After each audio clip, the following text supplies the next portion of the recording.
Hey everybody, super excited to show you how to play this song, Disciple of Christ, on the guitar. What you need is you need a capo. Okay, so this is going to be the capo on the 4th fret, as it says right here on the page. Yes, and so we're going to go, there's only 4 chords in this song, so it's pretty simple if you've been playing for a while. Now, if you're newer to the guitar, and some of these chords are a little bit different, I am going to go over that right now. Okay, so the first thing we're going to go over are the chords. So we have regularly an E minor, which regularly looks like this, but what we want to do is place our ring finger, okay, right here on the 2nd string, and we're going to place the pinky on the very high string, that 1st string right there, and we're going to leave these guys here the whole time, the entire song, okay? So if you're not used to that, then that might hurt a little bit for a while, but you'll get stronger and you'll get your fingers calloused up. So don't worry there, just keep practicing on it. Okay, so here's E minor is what they're referring to. It's like an E minor 7, yeah, E minor, and it looks like this. Cool, it sounds like this. Okay, and you're just gonna be moving these 2 fingers. So the next chord they ask you to do is the C. It's actually called a C add 9, okay, and it looks like this. Boom. And you can see on the paper there. Here's a regular C, right? So we're taking these 2 notes and we're using instead of our ring in our middle finger, we're using 1st and 2nd finger here, or our index and middle finger here. Okay, and again, it's these 2 notes at the top of the strings here, 1 and 2 strings, 1 and 2. Okay, and then the G chord, you leave that there. Normally, maybe you play G this way or this way, right? But we're going to keep these 2 again here the whole time. And then what I want you to do is try this D sus. It's a D sus 4. Okay, and regularly when you play a D sus 4, it looks like this. Okay, here's a D chord. Here's the sus, or the 4th note in D. 1, 2, 3, 4. Okay, and that's why they call it a sus 4 chord. Right? There's the D sus. Now this is going to be F sharp in the bass. Now what you can do a couple things. You can actually wrap your thumb around. Some people hate this, to hit that chord. You don't need your middle finger right there anymore, by the way. Right, there's that. That might be really difficult for you. Let's try the way that a lot of people do it, and they go like this. They actually play 1st finger on top right here on the F sharp, on the 2nd fret, 6th string, and then they have their middle finger right here on that middle note, right? This would regularly be an A without the capo. It's a C sharp, but anyway. And then we have,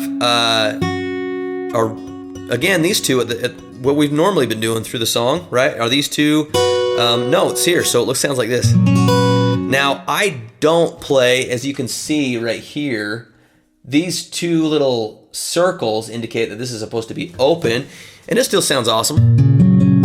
Actually, maybe it does sound better than the way I was about to suggest. I was going to suggest to get rid of the I tend to mute this note when I play this chord. I tend to mute this fifth string, okay? But it still sounds great with it. So either way, and what you want to do is first you want to make sure you got all these chords sounding nice and smooth. Right, here's the G, and here's the D sus. I would practice just going 1 and maybe singing the song like that. Okay, so just strumming it down, going, when the stars burn out and the strong winds come, and I don't know the song very good. Right, and so on. Okay, now let's get to the pick pattern. Okay, here's the pick pattern. I do have somewhat of a disagree. It sounds funny that I disagree with what's written here. I mean, I can't. It's hard to disagree with the actual artist. But the person who put this together, the PMIA, that's a classical guitar thing, and it stands for, so P is thumb, so polar, and then I is index, which is pretty easy. We remember that one. M is medius, or middle finger, and then the A is annular or annularis. I can't remember. They're called different in different books, but it's like Latin. All right, so what I want to do is try this pick pattern. Now, again, I don't use what they suggest. I do it a little different with just my thumb and these 3 fingers, okay? So I do it like this. I go, okay? gonna break that up. I'm gonna break that down for you. In fact, I'm not gonna have a chord in my left hand, so we can just get really used to the right hand. So this is how I like to do it. I like to go thumb and then 1. Here's the thumb on the 6th string, boom, and then 1 on the 3rd string. So, okay, try that out. Here's the next part. Thumb 1, and then I skip my thumb to the string. I skip a string and I go to this string on this 4th string, or this D string, right? So it's, and then I'm ready with my middle finger right here on the 2nd string. So I kind of have my fingers set right here. So I got my 1st finger on this 3rd string, and then the middle finger is going to be on the 2nd string. And I kind of leave them there. Like once I pluck the string, I bring my finger right back there. And so it's ready to play. And I bring my thumb back here too. So it's going to go thumb 1 and then skip with your thumb again, and then thumb 2. Okay, so thumb 1, thumb 2, thumb 1, thumb 2. This is with no chord, and I have my capo on the 4th fret here. Okay, thumb 1, thumb 2. So now let's try the chord with just that. This is not the whole thing here, right? Try with all the chords, and then try the C add 9 or the C chord, and then G with the C chord. You're gonna start your pick pattern on the 5th fret instead of the 6th, or the 5th string instead of the 6th string. But it's the same pick pattern, right? And then G, and then the D sus thingy. D sus /F sharp is technically what it's called. Without the capo anyway. Anyway, not to be confusing. So try that out.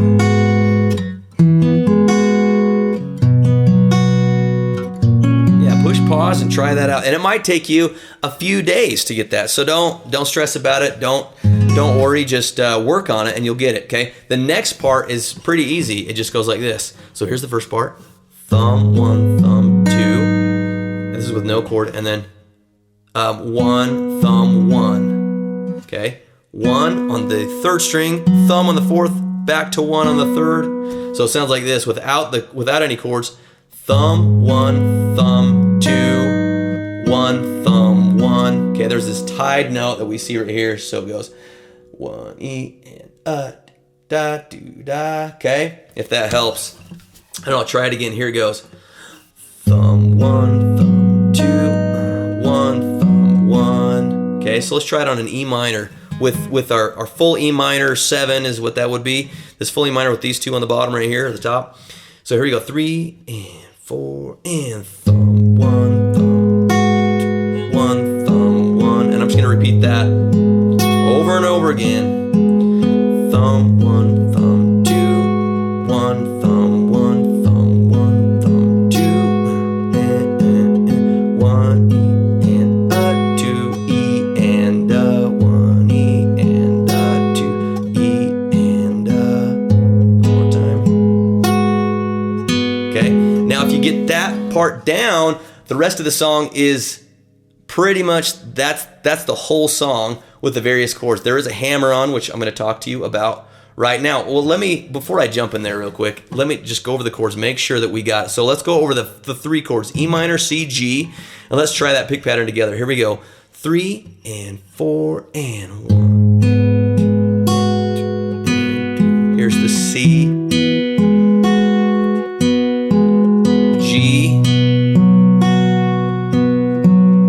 That's where it changes a little bit right there on the G. Here's the G again. He repeats that. And then he does, they regularly do da, do, da. And then here's the hammer on da, da, da. So here's G.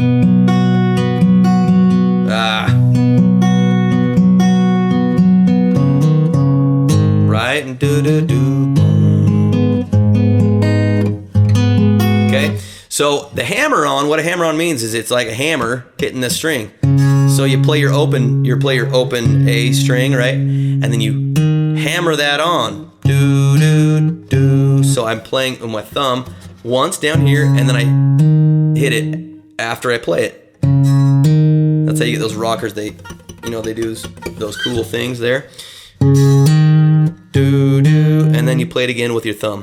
So thumb, hammer on, and then thumb again in the right hand. Okay? Yeah. So let's try that right there on that second measure. So it's going to go G. So here's G. Ready? Thumb 1. Do, do, do. Okay? If you get that down, you got the whole song. Okay? That's the entire song. And then you need to work it out. And then singing with it's another challenge, I would say. So I would first, if you're having trouble with singing and playing it, just start strumming once per chord and then singing. When the stars burn out and strong winds come. Man, I don't know the song that well. I apologize. Anyway, that's what I would do, and that's how I would do it. And then it's not. You put them together, right? And then you have it. So hopefully that helps you guys out. If you have any questions, please let me know. And let me know which other songs you want to learn. Any youth songs or hymns or anything like that. And if you like this video, please like it. And I'll see you guys later. Thanks.